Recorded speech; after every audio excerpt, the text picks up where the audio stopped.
पाकिस्तान पहला ODI match तो हार गया ऑस्ट्रेलिया के अगेंस्ट, लेकिन ऑस्ट्रेलिया को टफ टाइम पाकिस्तानी बॉलर्स ने कितना दिया ये सभी वाकिफ़ हैं। 203 रन्स का टारगेट भी ऑस्ट्रेलिया ने 8 विकेट गंवा कर पैट कमिंस के साथ 2 विकेट पहले जो है वो चेज़ किया। तो इससे ज़ाहिर ये हुआ कि भाई आपकी टीम ने ना टफ टाइम तो दिया ऑस्ट्रेलिया की होम कंडीशन में जाकर ऑस्ट्रेलिया को। और सबसे बड़ा जो इसमें सबसे ज़्यादा जो अहम किरदार रहा इसमें वो था नसीम शाह का। अब नसीम शाह के 40 रन्स और 4 छक्के शामिल थे इस 40 रन्स की इनिंग्स में, जहाँ पर उन्होंने ज़ैम्पा को और अबाउट को भी छक्के निकल के मारे।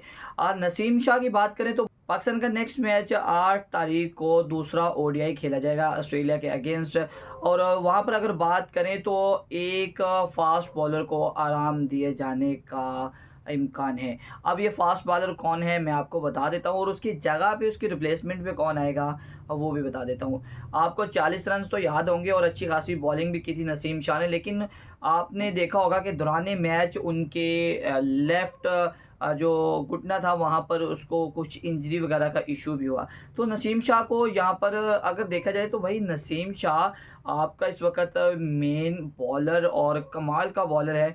पेस है, अच्छा बॉल करते हैं, इन स्विंग करते हैं। तो उसकी काफ़ी ज़रूरत है अभी भी है पाकिस्तान टीम को, तो हमें चाहिए कि हम उसको ज़्यादा मैचेस इस वक़्त ना खिलाएँ क्योंकि उसकी जो इस वक़्त घुटने की पेन है, उसकी वजह से उसको ज़्यादा भी नुकसान हो सकता है।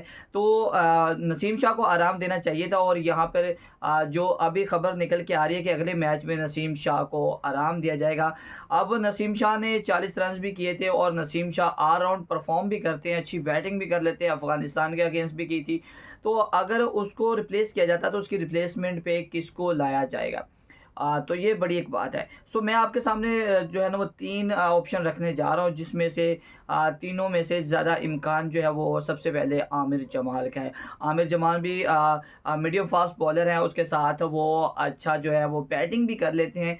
ऑल-राउंडर हैं, तो उनके ज़्यादा चांसेस हैं कि नसीम शाह की जगह आमिर जमाल को मौका दिया जा सकता है दूसरे ओडीआई में। और नसीम शाह की जगह पे सेकंड 2 जो ऑप्शन नज़र आ रहे हैं इस वक़्त तक टीम के अंदर, वो है अरफ़ात मिन्हास और उसके साथ फैसल अकरम।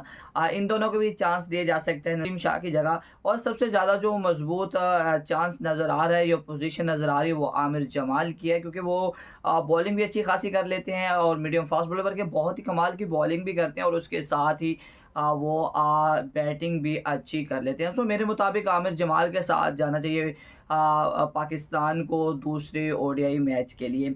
और अब बात करें यहाँ पर एक चीज़ की, सबसे बड़ा इशू ये है कि यहाँ पे जो साइम अयूब है उससे क्या करवाना चाह रही है सिलेक्शन कमेटी।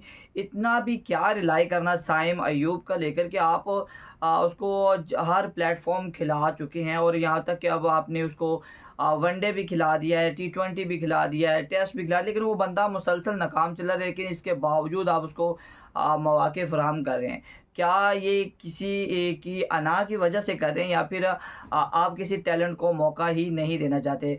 बड़ी वजह तो यही है कि कहीं न कहीं फ़खर ज़मान को बाहर रखने के लिए आज़माया जा रहा है कि कहीं न कहीं वो परफ़ॉर्म कर जाए, थोड़े से रन्स कर जाए, लेकिन साइम अयूब वो मुसलसल नाकाम ही नज़र आ रहे हैं, चाहे वो टी20 हो, टेस्ट हो, या फिर इस वक़्त ओडीआई हो, क्योंकि पहला ओडीआई खेला है, तो उनके तो भाई पल्ले ही नहीं पड़ी कोई भी बॉल। स्टार्क ने तो उनको बॉल नज़र ही नहीं आने दिया कि भाई खेलना कैसे है, और वो मुकम्मल तौर पर बीट हुए और उसके बाद चलते बने। अब सवाल ये पैदा होता है कि साइम अयूब की जगह आप किसी और को मौका दे सकते हो। यहाँ पे 2 चेंजेस होने चाहिए मेरे मुताबिक।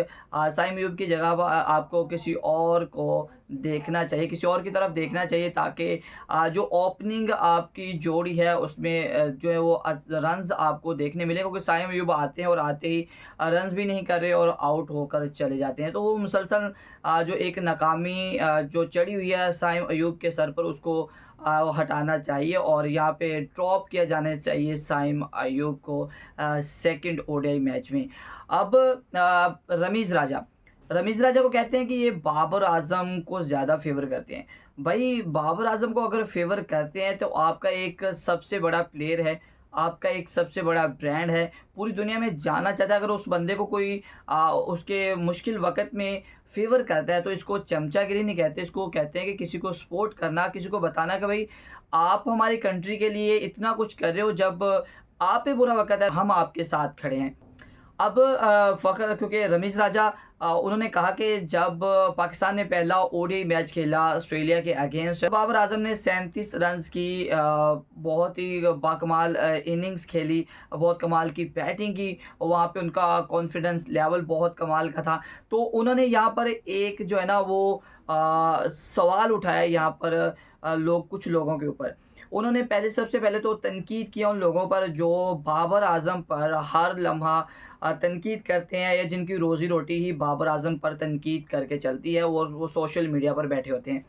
सबसे पहले तो रमीज़ राजा ने उनको पॉइंट करते हुए बोला कि आप लोगों को पहली बात तो है कि रिस्पेक्ट करनी चाहिए इतने बड़े प्लेयर की। अगर गलती से आपको इतना बड़ा प्लेयर मिल ही गया है काफ़ी अरसे के बाद, तो आपको उसकी रिस्पेक्ट करनी चाहिए। लेकिन आप तो बैठे हो अपने सोशल मीडिया हैंडल पर, और आप बाबर अच्छा करे या बुरा करे, आपने उस पर तनकीद ही करनी है।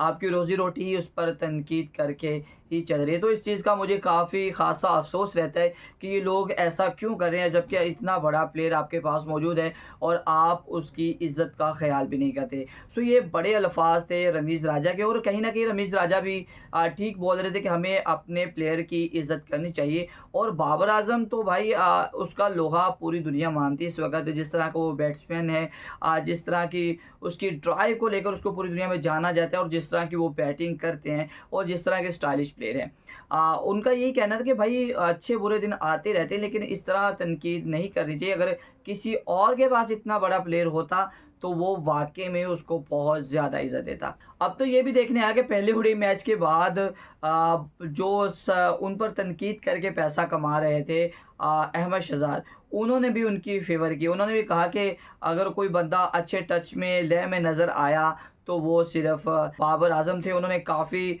कॉन्फिडेंट बैटिंग की, और वो काफ़ी नज़र भी आए, उनका फ़ोकस भी बैटिंग के ऊपर काफ़ी अच्छा था। और ये चीज़ मुझे जो है वो अच्छी लगी।